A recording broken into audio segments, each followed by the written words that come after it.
Hello friends, it is day 5 of our reset. Today we're going to be looking at Luke chapter 4 verses 1 through 12. If you haven't read this passage yet, please pause the video and go ahead and read it. After reading this passage for several minutes, the thing we were struck by was what Satan decided to attack. In chapter 3, the thing that happened right before this was Jesus gets baptized. And in verse 22 it says that Jesus came out of the water and a voice from heaven said, "You are my beloved Son. In you I am well pleased." And so Jesus, at his baptism, has his identity affirmed. You are my Son. I am pleased with you.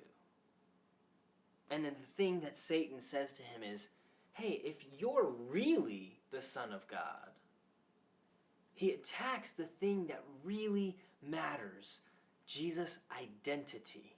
Satan starts poking holes in Jesus' assurance of who he was, starts planting these seeds of doubt. I've said before, the lie the devil always tells me is that I am not enough. You see, I know that God loves me. I know in my head that I am a child of God, that I'm accepted. And in the same way, I know that my family and my friends love me. I know that in my head. But every day is a struggle actually believing the thing that I know to be true. So I end up constantly keeping score in a game I'll never win, a game I can never even catch up in, because deep down, I don't believe that I'm enough. Of course, Satan attacks Jesus at his identity. From identity stems everything. Of course he says, if you're really the Son of God, the God of abundance, what are you doing starving to death? Make some bread.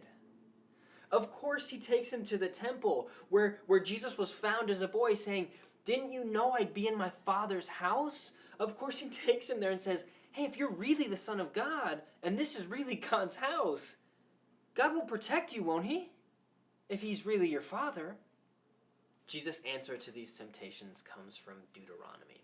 Deuteronomy is a book where God is giving final words of wisdom as people are leaving the wilderness into the promised land. All of the references are God speaking to the people. In the first one, God says, remember what happened in the beginning when I made bread rain from heaven to feed you? I fed you to show you that man does not live on bread alone, but on everything that comes from the mouth of God. God essentially says, remember when you had nothing and I fed you? Trust me now in this new land in the same way that you were forced to trust me when I fed you every single day. Trust me. And in the second one, God says, I am giving you a new land. You will live in houses you didn't build. There will be wells you didn't dig and vineyards you didn't plant. Remember that I am the one who brought you out of Egypt. I am the one who freed you from slavery. Worship the Lord your God and serve him only.